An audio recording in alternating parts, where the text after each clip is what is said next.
अब वर्तमान की चुनावी राजनीति से निकले भविष्य के एक चुनाव से जुड़े सियासी सवाल पर आपको खबरदार करते हैं, जहां यह सवाल है कि क्या बिहार की राजनीति से निकले नतीजे का असर उत्तर प्रदेश में देखने को मिलेगा।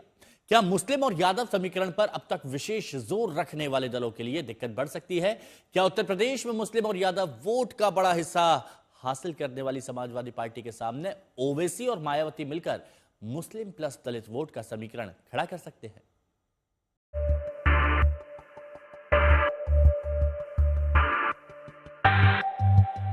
कोई अलायंस करे या ना करे, मुझे उसकी फिक्र नहीं है।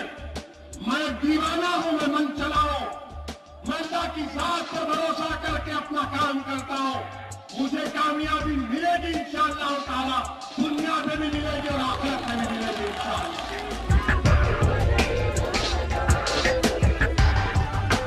एक मिनिस्टर आजम खान थे,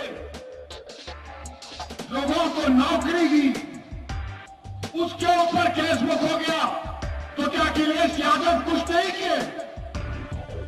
इतना बड़ा रोड बनाए, हर काम बोलते मैंने किया, तो फिर आजम ने क्या किया था? आजम खान जेल में है और अखिलेश यादव बाहर कैसे, बताओ? तो मालूम हुआ कि सीबीआई, नरेंद्र मोदी की सीबीआई सिर्फ मुसलमानों के खिलाफ इस्तेमाल होती है, अखिलेश के खिलाफ नहीं इस्तेमाल होती। आजम खान फिर जेल में हैं। अखिलेश यादव अब 2027 के मैदान की तैयारी में जुट चुके हैं और ओवैसी बिहार की जीत के बाद यूपी में दम ठोकने की बात करने लगे हैं। लेकिन क्या ओवैसी ऐसा गणित बना सकते हैं जो बिहार में आरजेडी कांग्रेस की तरह यूपी में समाजवादी पार्टी और कांग्रेस के गठबंधन को नुकसान पहुंचा देगा? सवाल इसलिए क्योंकि ओवैसी इस वक्त बिहार में फिर से मुस्लिम बाहुल्य 5 सीट पर अपनी पार्टी को मिली जीत के बाद नई उड़ान भरना चाहते हैं। एक ऐसी उड़ान जिसमें वो बीजेपी के खिलाफ अब तक मुस्लिम वोट की एक मुश्त ताकत पाने वाले विपक्षी दलों को चुनौती दे रहे हैं। अगर आप ये समझते कि मुझे गाली देके, मुझ पर पत्थर मारकर, मुझ पर उंगलियां उठाकर, मुझे कुछ बोलकर आपका गम हल्का हो जाता है, तो बी माई गेस्ट। सुना अखिलेश यादव का स्टेटमेंट आया, उन्होंने बोले SIR की वजह से। कब तक पर बकवास बात करेंगे? छोड़िए इसको, आप देखिए आपकी कमजोरी कहाँ है। अगर आप ये समझेंगे कि हम राजा हैं और वोटर हमारी प्रजा है, तो वो जमाना खत्म होगा। ये बयान बताते हैं कि असदुद्दीन ओवैसी अब राजनीतिक हवा में अपनी पतंग इस तरह ऊपर ले जाना चाहते हैं जिससे मुस्लिम वोट की हवा से अपनी सियासी पतंगे अब तक उड़ाने वाले दलों को कन्नी से काटा जा सके। लेकिन क्या ये संभव होगा? क्या उत्तर प्रदेश में बिहार जैसा खेला ओवैसी कर सकते हैं? इस सवाल की चर्चा बिहार के नतीजों के बाद ही तेज होने लगी, लेकिन ये जोर क्यों पकड़ रही है, इसकी वजह आज पहली बार देखिए। इस वक्त ओवैसी एक बार फिर बिहार के उसी हिस्से यानी सीमांचल में दौरा कर रहे हैं जहां से उनकी पार्टी ने 5 सीट जीती। ओवैसी बिहार के सीमांचल में जनता का शुक्रिया करने पहुंचे। लोग कह रहे थे कि ये हमारा लाल किला है, हमने बता दिया कि हमारे हरे के सामने कोई लाल नहीं ठहर सकता। लाल किला यानी यहाँ लेफ्ट का वो गढ़ ढहा दिया गया जिसे लंबे वक्त तक आरजेडी के MY समीकरण से साधा जाता रहा। मुस्लिम बाहुल्य इलाके में एक बार फिर 5 सीट जीतने वाले ओवैसी कहते हैं कि यहाँ से एक नए दौर का आगाज होगा।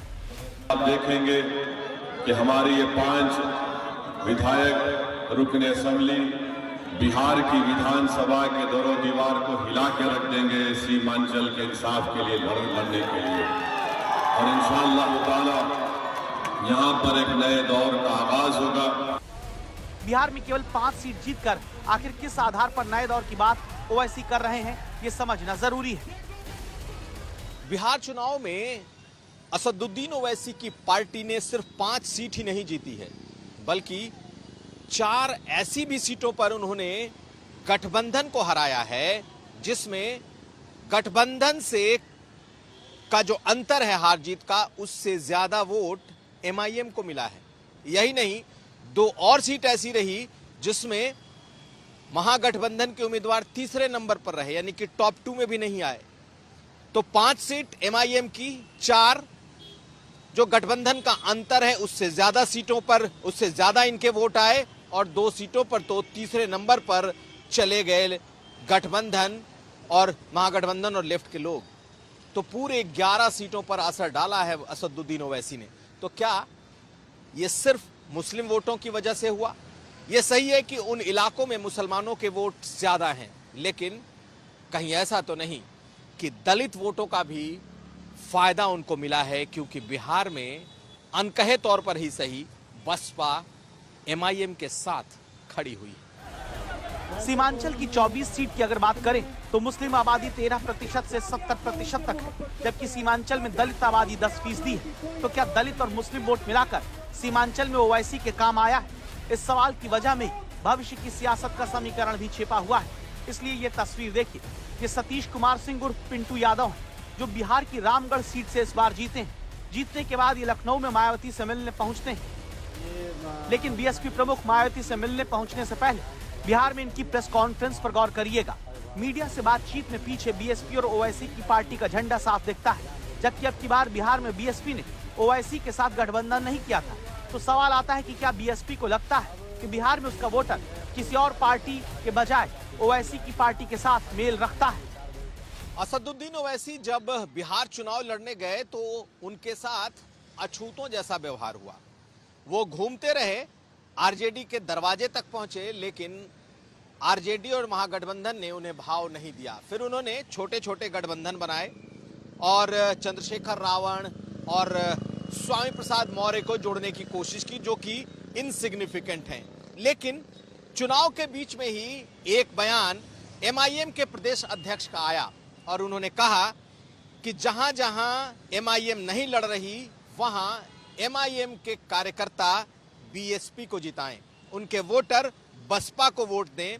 और फिर क्या था, 5 सीटें एमआईएम जीत गई, 1 सीट बीएसपी। और जीत के बाद रामगढ़ में जो प्रेस कॉन्फ्रेंस हुई उसमें बसपा के जीते हुए विधायक ने एमआईएम और बसपा के बैनर के साथ उन्होंने प्रेस कॉन्फ्रेंस की। तो बिहार चुनाव से निकला जो ये आगाज है, क्या ये उत्तर प्रदेश तक आएगा? क्या ये गठबंधन अब 2027 में भी उत्तर प्रदेश में दिखाई देगा, जब ओवैसी और मायावती एक हो सकते हैं? हालांकि मायावती ने किसी भी गठबंधन से इनकार किया है, लेकिन इस एक प्रयोग ने उत्तर प्रदेश में दिशा तो दे दी है।